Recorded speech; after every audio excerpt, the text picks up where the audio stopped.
EU in Bangladesh is very active in the area of education and skills development. It's since years, especially in the area of primary education. And for the new funding period, 2014-2020, we will put additional funds into the area of primary, secondary education, as well as skills development, both formal and non-formal. So it's one of the three sectoral areas, the big focus on this area. And EU for the past 2 years has been also leading the local education group, which is called Education Local Consultative Group. It's one of the 18 topical groups. So we are basically leading the donor currently for the policy dialogue, coordination and all that. And in this setup, the GPE, anytime they discuss with the country, they always pick up the chair of the LAC. So for them, we are coordinating agencies. So anytime they want to discuss anything related to GPE, they would go to the current leading development partner, which currently is EU. Bangladesh is one of the few countries which are not a member of the Global Partnership for Education, which of course for the GPE is quite challenging, because Bangladesh is one of the worst indicators. They have a lot of children out of school. They have bad numbers on early marriage. They have good numbers with gender parity. That they have a lot of girls, especially in the primary school, but they have a lot of children who are involved in work, hazardous work, who drop out from the schools. So yet they are not member of the Global Partnership for Education for various reasons. It's mainly political reasons, not available education sector plan, things like that. But development partners from time to time reopen the discussion with the GPE. It should be mentioned that Bangladesh did receive allocation for the past period, 2011-2015. They received 100 million allocation, so that's like a possibility for them to apply.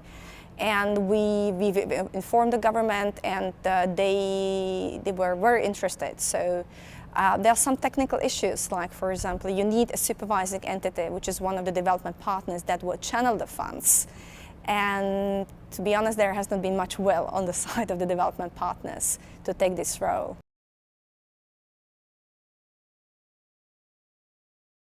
There's a sector-wide approach program called PDP, Primary Education Development Program, which covers years 1 to 5. So basically the years of children 6 to 10. So it's grades 1 to 5, so the lower primary schools. This program EU supports through budget support, sector budget support, together with 9 donors. So that would be from the member states, it's EU, Sweden and UK. Through DFID, and then it's UNICEF, the banks, the World Bank and Asian Development Bank, then Japan, Australia and Canada, and I think this is all. So together all donors put $1 billion, which is about 15% of the whole program. In Bangladesh, that's the issue. You talk about huge numbers. You talk about 20 million children just in the primary area. So whatever you put in, all the funds, it's a drop in the ocean.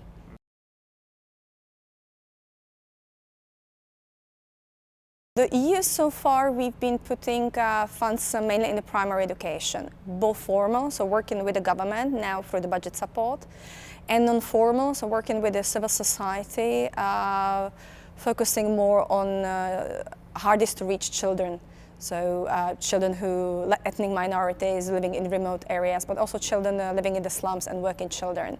And we put about similar amounts of money. So it's 50 million to the government, 50 million to NGOs, and targeting a lot of children on that. For the future, we are expanding the focus, plus bringing more funds. So we are adding secondary education, which now with the expansion of primary, there's more and more need, and there are very few development partners active currently in the secondary education. So I think this is a great area that needs to be tackled also.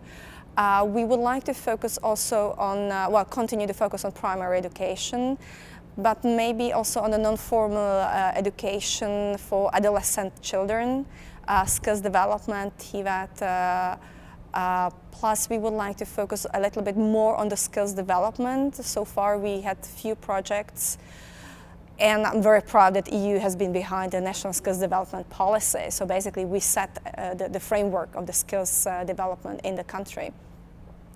So there we would like to focus especially on women, entrepreneurship, adolescents, children 15 to 18 in that area. So we are basically expanding financially and also with the topics, with the areas.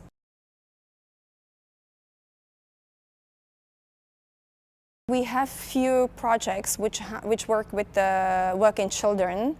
The advocacy issue is very important. That would be mainly children in the slums. Their civil society is irreplaceable, really, the NGOs, because the government, they respect it. The government respects it and is really happy if NGOs work in the slums, because for the government, they like the flexibility. For them, it's difficult to get into the slum, you know. While the NGOs are much more flexible, they also have better access, for example, to employers. Part of the programs, it's not only setting up the schools in the slum, it's also first of all getting to the employers and telling them, well, why don't you send the children to school? You know, they should not be here from 8 to 8 and often not working because, for example, there's a power cut. So just let them out and keep them for some time for the work. But send them to the school. Don't cut their salaries. So there's a lot of advocacy also and discussions with the employers.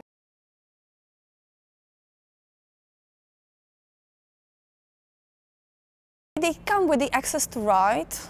Really, and especially if children work in hazardous work areas. Like a month ago, I visited a slum where leather is produced. So you can imagine there's a lot of chemicals around, and there are a lot of children. We found a lot of boys aged 10 to 15 who are brought from the villages, live there alone, and send money to their parents. And basically, they live there, they work there, and the employer is their parent by then. We ask the employers always, like, why do they do it? And they said, like, well, we appreciate when the kids go to school because they are happier, they are more efficient. So we always get the same answer. I hope it's true, but it's appreciated. But it took some time because even the NGO said, like, for the first time when they entered, the employees know that this is illegal. So for the first time when they entered, they would not be let in. They kept going. They gained the trust. So now there's a trust between the projects and the employers. And I think this is an area where EU has experience, where we have the added value, and this is a place I think we should continue working. If you're asking about is this choice between working and studying, at this stage, as far as we got, is that the parents cannot afford not to have their children working. You know, if they bring, I don't know, 40% of the income for the household, even if you gave them some funds, I cannot imagine that a parent would really go to zero immediately. That still would be, so the children would be helping after work. And this is also what we heard yesterday, that you cannot cut it totally. You have to offer something. So it's important that the employers send children to school, don't cut their salaries. Then if you work only half hours, because it's not the amount of the time you spend there, but it's the quality and the result. And we see great results, but it's a lot to do.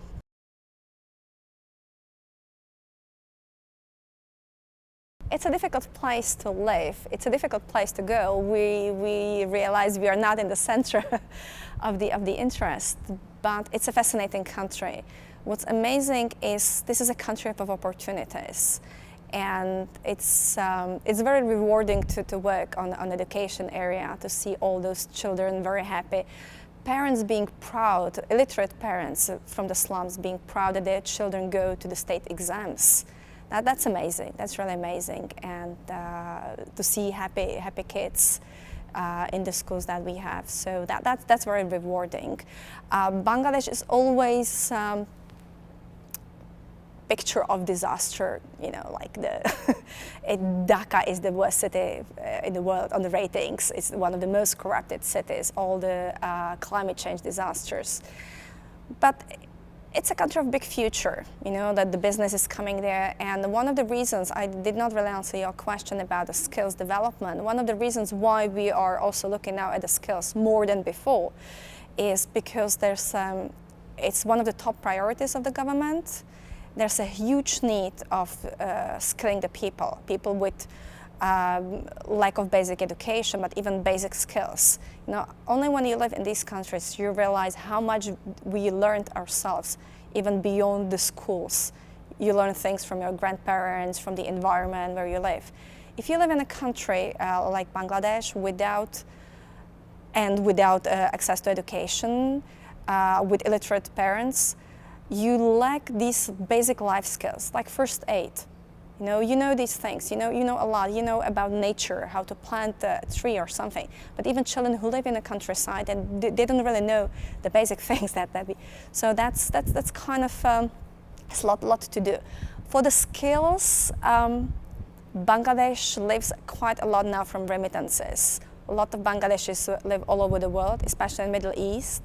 In Europe, the biggest population is currently in Italy, not in UK.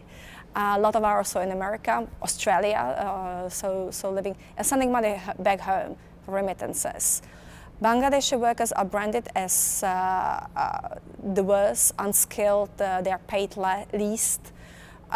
So we would like to change that brand. We would like also, but not only for exporting, but also for the country, because it's not only textile, it's the leather industry, it's the light engineering. It's probably not a country of future tourism, but it's a lot that can be produced. Now China is having crisis for cheap labor, and they are outsourcing to Bangladesh. So Bangladesh is the only country in the world which can currently produce huge amounts of anything you need, usually some basic things like t-shirts, in a very quick time, because they have millions of people there. This is a country of 170 million people, an area of Benelux, so you can imagine the potential of it. It's the most densely populated country in the world, yet it's been always a very populated area. There's water, there's sun, there's very fertile ground, soil, and yeah, you cannot freeze to death.